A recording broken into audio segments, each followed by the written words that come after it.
There was a man in the room. He sat in silence, but his eyes looked intently at the door.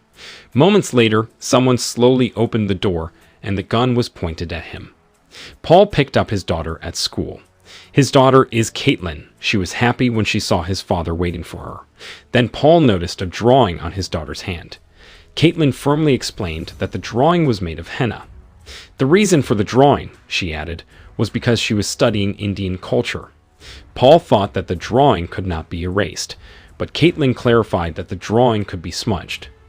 On the way home, Paul gave Caitlin a book of practice questions for the student admissions examination so that she could start preparing for it. But Caitlin reminded her father that the exam was still next year. In addition, Paul asked about the progress of Caitlin's paper. He hoped it would be published soon. Delighted, Caitlin replied that her paper was almost finished. After dropping Caitlin off, Paul went to meet his friends at the bar. They talked about preparations for Caitlin's 16th birthday celebration, which Paul would celebrate at the bar next Saturday. Paul made sure that his daughter's birthday would be free of alcohol and drugs. They also talked about when they were younger and how much problems they had caused. Then Paul went back to work. He attended a press conference with the town mayor. One of the reporters asked Paul what the profits from the project would be used for. Paul said that the profits from the project would be used for education and health. In the evening, Paul and Vanessa got ready to attend Thompson and Dean White's dinner. Paul asked who Thompson was. Thompson works for the governor, and it looks like he is going to be a provincial police officer, Vanessa said. So it was a good opportunity to get to know them, she added. Before Paul went out to dinner, he made sure that Caitlin stayed at home with her friends. He also reminded her that Caitlin had a lot of homework and needed to stay focused on school. Paul also talked to Mike, Caitlin's friend. Paul asked if it was true that he was already working and how it felt to work. Then Paul asked Mike for help lifting boxes in the kitchen. While in the kitchen, Paul firmly asked if Mike dated Caitlin, whether he took drugs or weeds. At first, Mike was pessimistic about Paul. He was afraid that Paul would not be allowed to like his daughter. But it turned out that Paul supported Mike to get close to Caitlin. After a while, Vanessa came over to Caitlin. She advised Caitlin to behave well when Paul and Vanessa left. During the dinner, Paul felt uneasy as it was already midnight. He was worried about his daughter, who was at home. However, to hide his worries, he continued to talk with his associates. After a while, a police detective walked up to Paul. The police detective, Peter, said something about Caitlin. They rushed back to Paul's house. There were many police and ambulances there, and also Mike and Evan. Peter explained that Caitlin, Evan, and Mike were together when the incident happened. They tried to fight back, but the three criminals successfully kidnapped Caitlin.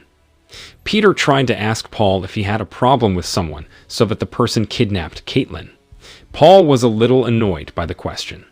He was sure he didn't have any problems at all, but the detective told Paul to keep in mind that this could be related to people in Paul's past, like Francis, but Paul denied it. Meanwhile, Vanessa supported whatever Paul would do to find Caitlin. Vanessa was heartbroken over Caitlin's disappearance. The next morning, Vanessa saw the news about Caitlin's missing that was broadcast on TV. Meanwhile, Paul was ready to go looking for Caitlin. Then Paul left, followed by several policemen on duty. He visited Mike's house. Paul felt disappointed with him because he could not protect Caitlin. Paul asked if Mike remembered anything about the criminal, but unfortunately, he didn't remember anything. Then Paul called his friends. He rushed off to ask his friends for help. He gave them money to reward them for helping him, but his friend refused because he thought that Paul was their family. Danny and Kane went to Oliver. They are looking for information about Caitlin, but Oliver didn't say anything. The next day, they went to see Paul. They said that they had not found any information about Caitlin. One day, a man was jogging near the river. When he stopped, he saw a body floating in the river. Soon, a policeman who was with Paul received a call. He told him that Caitlin's body had been found. Hearing the news, Paul felt sad and shocked. Paul saw Caitlin's body in the hospital. He cried and felt sorry. He took Caitlin's hand and kissed her forehead. On the day of Caitlin's funeral, Paul's old friends and colleagues were there. One of Paul's old friends named Francis expressed his sadness at the death of Paul's daughter.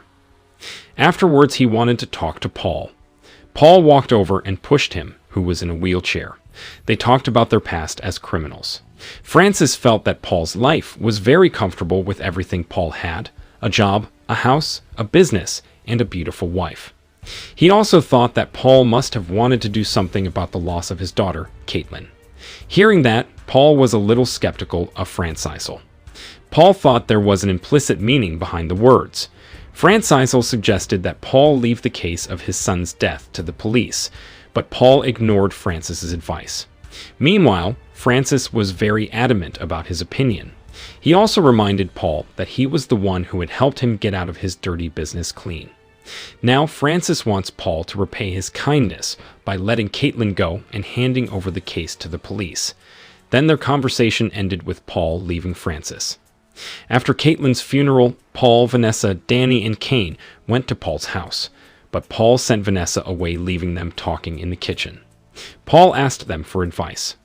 Kane advised Paul not to do anything because Francis was keeping an eye on and threatening Paul, but he still wanted to investigate Caitlin's death. They then recalled past incidents that they had solved properly without leaving a trace. At the police station, two policemen were discussing Paul and his past. They argued how someone with a dark past could become a legitimate businessman without any mistakes. The young policeman showed a data point that showed the weapon used by the criminal who kidnapped Caitlin was an old pistol from the Soviet Union, a Tokarev. This was reminiscent of the Chernov family murders. The first incident was in 1983 and the other two in 1988. This meant that the killer had not committed any murders for a long time and he was still here. The next morning, Paul sat in the dining room. He looked at the paper Caitlin had made. Then he gave it to Caitlin's class teacher at school. Paul also took Caitlin's belongings that were in her locker. Then he sat down looking at the things. In the field near where he stopped, he saw a mother and son playing a ball on the field. This made Paul think of his wife and Caitlin. Paul's two friends suspected that Caitlin's killer was Chernov.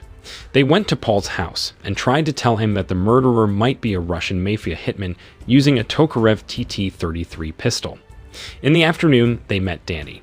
They left to look for the whereabouts of Caitlin's killer. They entered a gambling establishment.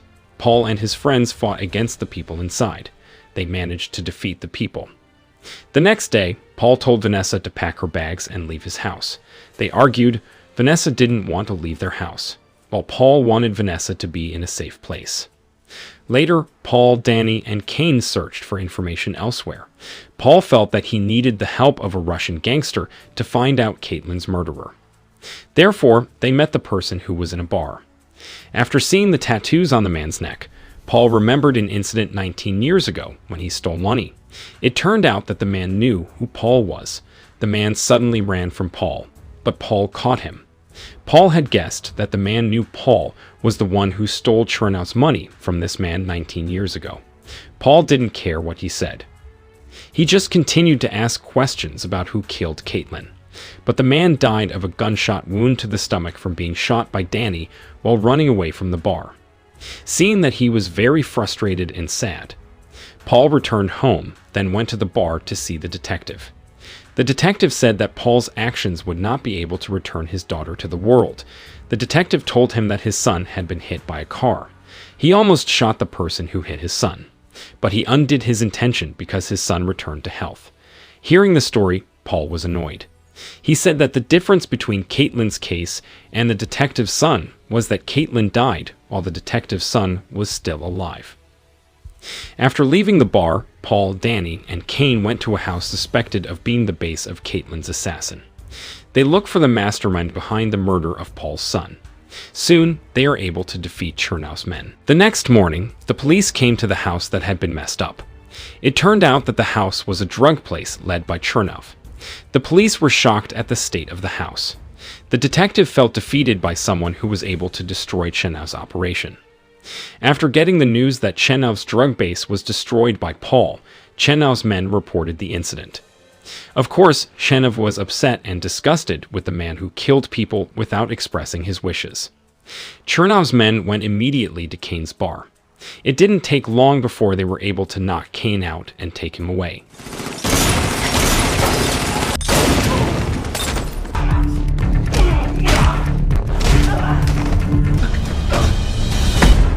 hearing that Paul was angry.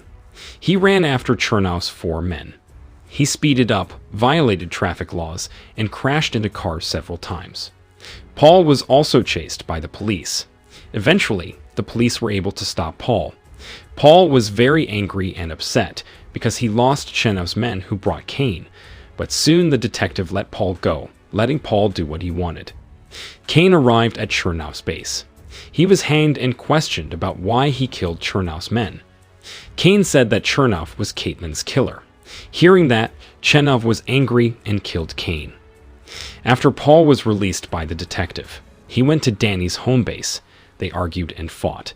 Danny felt he was loyal to their friendship, but Paul thought that Danny was the one who betrayed him, reporting the 19-year incident to Francis, which was eventually heard by Chernow. But Danny denies the accusation. In the end, Paul accidentally stabbed Danny in the stomach, which killed him. Chernow decided to meet Francis after the fight. Chernow took down Cain's body to prove that he wasn't playing around with all of this. He explains that Cain was one of the people who killed Chernow's brother, and Paul caused Chernow and Francis to become enemies. Chernow wanted Francis to do something for him, but he firmly refused to accept the rule of people like Chernow. Instantly, Chernow became angry and they shot at each other, but Francis died on the spot. After Danny died, Paul decided to go home. On his way, he recalled everything about his daughter's death, the events of 19 years ago, and he thought of Danny and Cain. When he arrived home, he opened the gun case that was used 19 years ago, when he and his best friends stole the money. As he opened the box, Paul cried and felt guilty for what had happened to his best friends. Later that evening, Evan and Mike met in front of a building. After he saw Mike, Evan left him. But Mike didn't know what Evan meant. However, it turned out that Evan invited Mike so that Paul could meet Mike. When Paul arrived, Mike was terrified. He finally admitted that Caitlin's death was his fault.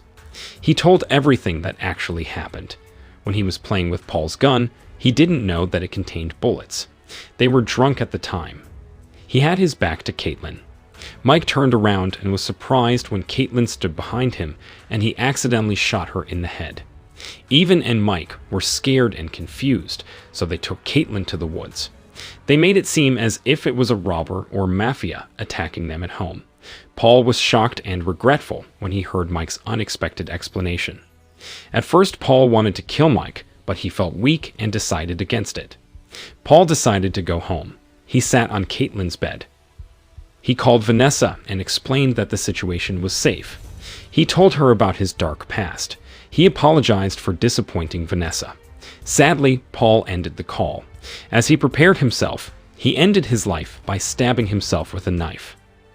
Shortly afterward, 3 criminals approached Paul, who was in Caitlin's room. Wordlessly, the criminals gunned the dying Paul.